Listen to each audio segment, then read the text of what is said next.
Hello. Welcome to this week's episode. This week, I want to have a conversation about building a business purely on referrals and why I think that is a dangerous strategy. Actually, I think building a business totally on referrals isn't a strategy at all. And I've been having conversations with so many clients recently, so many new clients actually, who have come to me because for a number of years, building their businesses on referrals was awesome until it wasn't. So they started their business often based on referrals. Their business grew based on referrals.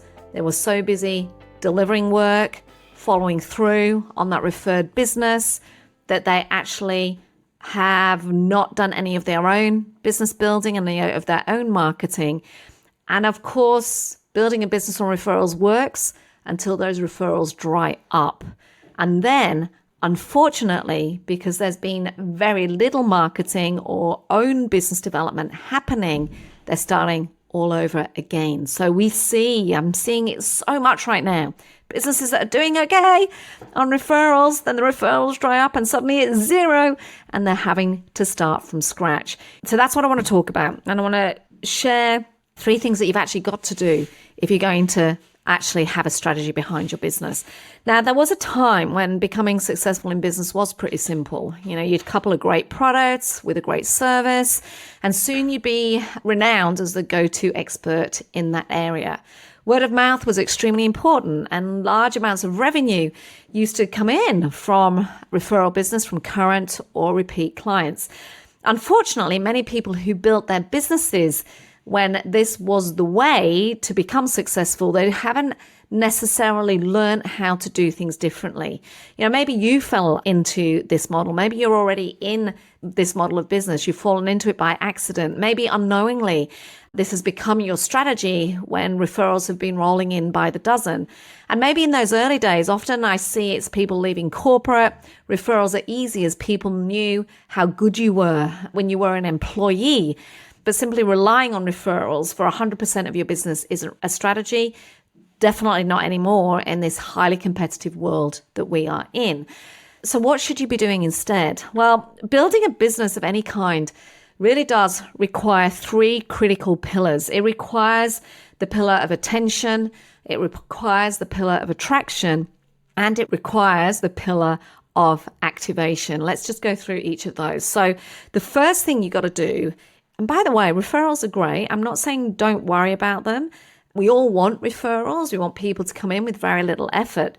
But the point of this podcast is to say to rely on that as 100% of your marketing strategy is not a strategy. You're setting yourself up for massive risk down the line. As I said, it's okay as it works, but when it stops working, if you haven't done any of those 3 pillars of attention, attraction, and activation, you're going to be in strife and you're going to have to start doing those things. So first up, let's talk about attention. You've got to dial in your positioning, because getting noticed and building your positioning and being recognized around the impact that you are making is the very thing that will start getting you noticed. Being the world's best kept secret doesn't serve anyone. I don't care if you are great at what you do. If you're not letting other people know that, if you're not letting the world know that, if you're not letting your ideal clients see that that is what you do, then you are serving no one. Being the world's best kept secret serves no one. It's about showing up. You've got to be seen. You've got to be heard. You've got to be noticed for what it is that you do, who you are, and how you serve your target clients. Become the expert in your field. Become known for what it is that you do. Build your positioning. Step into that spotlight. Shine as the incredible individual that you are, and let the world know who you are, what you do, and how you serve them. Build that personal positioning. Get recognized for what it is that you do. Because here's the thing. When you get known for what it is that you do, when you build your positioning, you stop competing on price. You start leveraging those years of experience. And this is what I mean about attention. Attention is key. You've got to stand out. You've got to get noticed. You've got to add value out into the world. And you've got to start letting those future clients start seeing who it is that you are, what it is that you do, and how you help them, why they should care about the work that you do. Attention absolutely matters. But that on its own doesn't work either. In the early days of my business, I put loads of content out into the marketing. It was very much that thought leader space of sharing what I think, what I know. My entire intention was about serving my audience, and I gave away lots of stuff, which was brilliant. I got noticed, I got positioned, but that doesn't build a business either. You've got to do this second thing, which is about attracting the right clients into your world. Getting noticed is only one thing. You've got to attract people into your world. You've got to build that database of you, build that email list, get the people in. Don't rely on the social media platforms for your list, because if they shut down tomorrow, you're going to be absolutely buggered. You've got to create lists. You've got to have an email list. That is your biggest asset. And you've got to regularly attract those ideal clients into that list. So who are those ideal clients for you? I call them the A-grade clients. Who are they? Do you know who they are? This is not about serving every single person that walks in your door. This is about you getting really clear on who your A-grade clients are. Who are the clients that are paying you what you want to be paid? And who are the clients that you love working with and that love those clients that love working for and with you?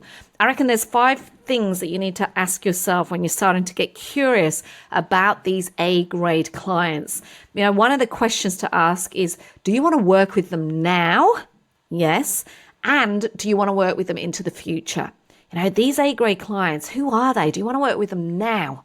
Yes. And do you want to work with them into the future? Second question is, can you deliver massive results for those clients? Yes or no? Obviously, we're looking for a yes.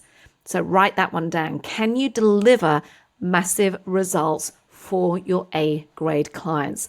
Third question I want you to ask yourself is, do your ideal clients, do those A-grade clients know that they need help? And do they actually want help? Subtle difference there, right? So many of us end up working with people that know they need help, but those people don't do the work. They're not willing to pay for it. They might be their tire kickers. They want everything for free. And that's not what we want. We want to find the A-grade clients, our A-grade clients. They have to know that they need help and they actually want help. So ask yourself that. Fourth question I want you to ask yourself when you're trying to identify these A-grade clients is, are they easy to find? Can you find them? And are they able to self-identify? So this is where it's about not going really broad. It's not about saying, I work with businesswomen. I'm a businesswoman, but can I identify with that? Yeah, but it's so broad I'd walk past. It's about being really specific. I help 40-plus-year-old female business owners that work in the area of consultancy or professional services. They're making over 10 to 15K a month, and their client base is predominantly corporate. Who are your ideal clients? Who are those A-grade clients, and can you self-identify them? This is really hard, right? Because we all want to serve everyone. And I often hear that it depends. I go, yeah, but you can't sell. It depends. You got to get really clear on who these A-grade clients are so that you can attract them. That second pillar, you got to attract the right clients. And the fifth thing is, can they afford your services? Can they easily afford your services? If we're marketing to a client base that essentially is starving financially, it's going to get really hard to attract them into your business. And so we want to get really clear on this second pillar of attracting our ideal clients, our A-grade clients into our business, because when we know who they are, actually it helps us do that attention piece, that positioning piece, that marketing piece much more cleanly and much more targeted. So 2 things first. We've got your positioning. You've got to attract them. You can't be the world's best kept secret. You've got to attract those. You've got to build attention, amongst your ideal clients out there in the marketplace. And secondly, you got to make sure that you know exactly what you're saying to attract the right clients into your world. And we want them on an email list. Don't get me started. I will do a different episode around the importance of email lists because, oh my God, the amount of people that don't have lists and they're relying on social media platforms doesn't work. That's also not a strategy. So the third thing to do so that you are not building a business on referrals and putting yourself at risk on that is you've got to tighten up your offer. You got to really create a beautiful, streamlined offer. You got to be easy to buy. Because if it's hard to sell, if we're hard to sell, we're not going to be able to activate the sale. It's going to be really hard to convert those new clients into your business. So when you know who it is that you're working with, when you're building attention amongst them and you're attracting them into your world, it's way easier when we can speak to their direct problems and show them how we can help. This might mean that you got to reduce your product offering. You can't be all things to all people. It's not about having a smorgasbord of product offering. It may be that you've even got to put your prices up or put your prices down or unpack what your products are. Having a whole plethora of products isn't necessarily a smart way. It makes it hard for you to sell yourself. It makes it hard for people to buy you. And often what happens is that choice fatigue kicks in. I get this sounds simple, but so many people aren't. As I said, the reason I wanted to record this episode is because so many people come to me because they've been relying on referrals for so long. Their referrals dry up and then they're asking me why they've got no leads. And often it's because they haven't done these three things. They haven't been actively building their own positioning in the marketplace. They're not doing their own marketing. They haven't got their own marketing strategy set up. Often because they're way too busy delivering on the referral clients. So they haven't been doing their own marketing. They haven't attracted target clients into their world. They don't have a database. And we've got to do that. We've got to nurture and attract our ideal clients into our world. And then finally, they've been offering everything as opposed to really neatening up and tightening up their offer. So that ability to activate the sale, to cultivate, to convert the sale is absolutely key. And we need to have this strategy in our business. It's about those three key pillars: attention, attraction, and activation. Referrals is not a business strategy. What is a business strategy is a plan of how to build attention in the marketplace, of how to continually attract your ideal clients into your world. I'm talking lead generation, a strategy around activation and converting those sales. Attention, attraction, and activation, and a strategy around that is a business strategy that will allow you to grow and scale, that will allow you to manage the growth of your business throughout challenging times, and that will allow you to dial up or dial down. Relying on referrals is not a business strategy. Now, if you're struggling with this and you're going, oh my gosh, Janine, where do I start with this?